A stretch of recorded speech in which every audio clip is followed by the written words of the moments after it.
জয়শঙ্কর একটি final message দিয়ে গেছে বাংলাদেশকে। সেটা যদি আপনারা দেখেন যে তিনি ভারতে ফিরেই কিন্তু বলেছেন তাদের একটি গণমাধ্যমকে এনআইকে দেওয়া সাক্ষাৎকারে সেখানে তিনি বলেছেন যে আহ, অবশ্যই গুড নেইবার এবং ব্যাড নেইবার আছে।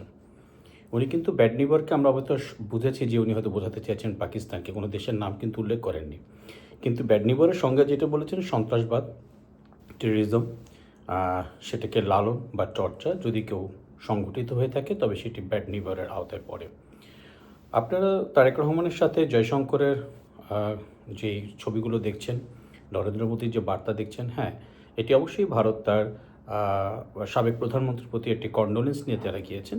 দুটি বার্তা তারা বুঝিয়েছেন। এক হচ্ছে যে তারা গণতান্ত্রিক উত্তরণের সাথে এগোতে চায় এবং হ্যাঁ, বর্তমান বাস্তবতায়, আওয়ামী লীগবিহীন বাস্তবতায় অবশ্যই বিএনপির অবশ্যই এগিয়ে রয়েছে, যে কারণের জন্য তারা পরবর্তীতে গণতান্ত্রিকভাবে যে দলকে নেতৃত্ব দেবে তাদের সাথে তারা কাজ করতে আগ্রহী বলে জানিয়েছে। কিন্তু সেক্ষেত্রে একটি মেসেজ তারা দিয়েছে, সেটি হচ্ছে যে সন্ত্রাসবাদ বা টেরোরিজম এটি কিন্তু তারা ওই চিঠিতে বলেনি, কিন্তু ফিরে যে সাক্ষাৎকার বলেছে।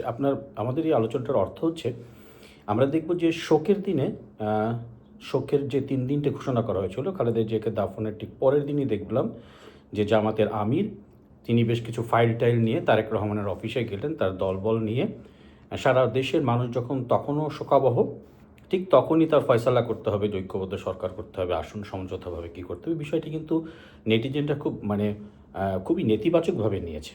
মানে এটা কোনো প্রশ্নই হয় না, যেখানে প্রায় বলা যেতে পারে যে 24-25 লক্ষ লোকের একসাথে হয়ে যা বেগম খালেদা জিয়া দাফনকার অনুষ্ঠানে ছিলেন, জানাজায় ছিলেন, সেখানে এই জামাতের আমির যারা ইসলামী চর্চা করে, ধর্মীয় রাজনীতির তারা করেন, তাদের দ্বারা এই আচরণটি ঠিক সঠিক বলে মনে হয়নি নেটিজেনদের কাছে।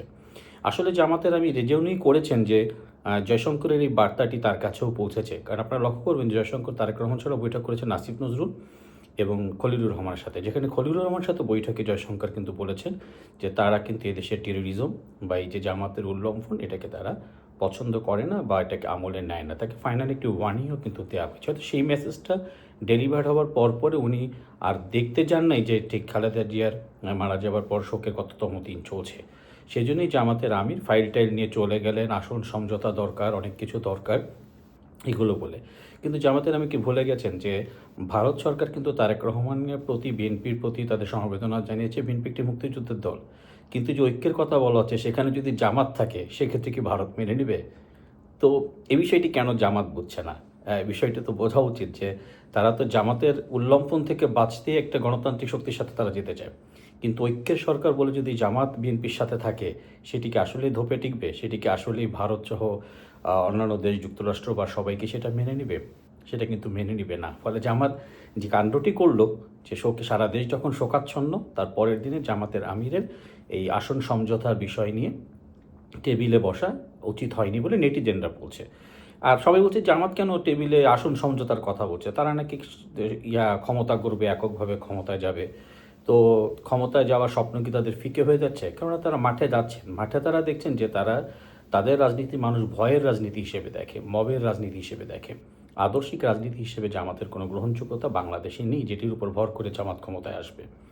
তো সেটির কারণেই যখন দেখছে যে প্রায় লক্ষ লক্ষ কোটি কোটি মানুষ সারা বাংলাদেশ একাত্ম হয়েছে খালেদা জিয়ার জানাজাকে কেন্দ্র করে, তখন কিন্তু তারা বুঝেছে যে তাদের পায়ের তলার মাটি এমনিতেই নেই। যদি সাধারণ ভোটও হয় সেক্ষেত্রে একটি আসন্ন জয়ের কোনো সম্ভাবনা তারা দেখছে না।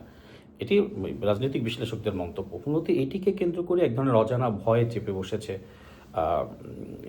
জামাতের আমিরের কাছে। আরেকটি যেটি ব্যাপার আছে আমরা জানতে পারছি, ঢাকায় মার্কিন রাষ্ট্রদূত আসছেন মূলত এই যে আগামী সপ্তাহতেই আসছেন, এবং সেক্ষেত্রে নিশ্চয়ই তিনি বিভিন্ন স্টেকের সাথে কথা বলবেন এবং অন্তর্ভুক্তিমূলক নির্বাচন যেটি সেটির একটি বিষয় আসবে। একটি সূত্র দাবি করেছে যে আসিফ নজরুলের সাথে বৈঠকে তার জয়শঙ্কর এটিও বলে দিয়েছেন তারা কিন্তু অন্তর্ভুক্তিমূলক নির্বাচন দেখতে চায় এবং অন্তর্ভুক্তিমূলক নির্বাচন আয়োজনের জন্য প্রয়োজনীয় নির্বাচনের তফসিল বা তারিখটি পিছিয়ে দেওয়া যায় কিনা, কিন্তু তারা গ্রহণযোগ্য নির্বাচন দেখতে চায় যেটি গণতান্ত্রিক ধারা ফিরে আসবে। যদি সে সূত্রের খবর সমর্থিত, কিন্তু তারা উল্লেখ করতে চায়নি সূত্র তাদের তাদের যে ইয়াটা সেটি নিশ্চিত করতে বলতে চাইনি, নাম প্রকাশ না করা সত্য বলছে। এটি গণমাধ্যমে ধরনের সংক্রান্ত খবর এখন ভেসে বেড়াচ্ছে যে এক পাশে যখন শোক সমবেদনা জানিয়েছে জয়শঙ্কর, আর এক পাশে সরকারিভাবে কিন্তু বলে দেওয়া হয়েছে যে তারা ভারত আসলে কি চায় সেটি তাদেরকে বলে দেওয়া হয়েছে। কিন্তু ভারতের চাওয়ার মূল একটি জায়গা আছে, গণতান্ত্রিক শক্তি তারা দেখতে চায়, কিছুতেই উগ্রবাদ, সন্ত্রাসবাদ এবং যেটি রয়েছে মৌলবাদ এটি নামে তারা দেখতে চায় না। এবং ভারত কিন্তু একটি প্রতীকী অবস্থান আজ দেখিয়েও দিল। আপনারা দেখবেন, যদিও বিষয়টি খেলার মধ্যে আনা উচিত হয়নি, মুস্তাফিজুর রহমান শুধু বিজেপি না চাওয়ার কারণেই, এবং এখানেও যে ব্যাপারটি উঠেছে, শশী থারুর ইতিমধ্যে মন্তব্য করে বসেছেন যে খেলোয়াড়কে খেলোয়াড় হিসেবে দেখা উচিত, অর্থাৎ বাংলাদেশ ভারত বৈরিতার যে একটি বিষয় সেটি যে বিসিসিআই থেকে এইভাবে কড়া নির্দেশ দিয়ে বাদ দেওয়া, সেটি কিন্তু বোঝাই যাচ্ছে যে সম্পর্ক আসলে কোন দিকে যেতে চাচ্ছে। তারা গণতান্ত্রিক শক্তিকে চাচ্ছে, কিন্তু ওই যে মৌলবাদ, উগ্রবাদ এবং সন্ত্রাসবাদ এটি ভারত কিছুতেই সমর্থন করে না। কাজেই তারেক রহমান এই মেসেজটি পেয়েছে যে তাকে আগামীতে যদি তিনি ক্ষমতায় আসেন, তাকে কিন্তু তার দল নিয়েই থাকতে হবে।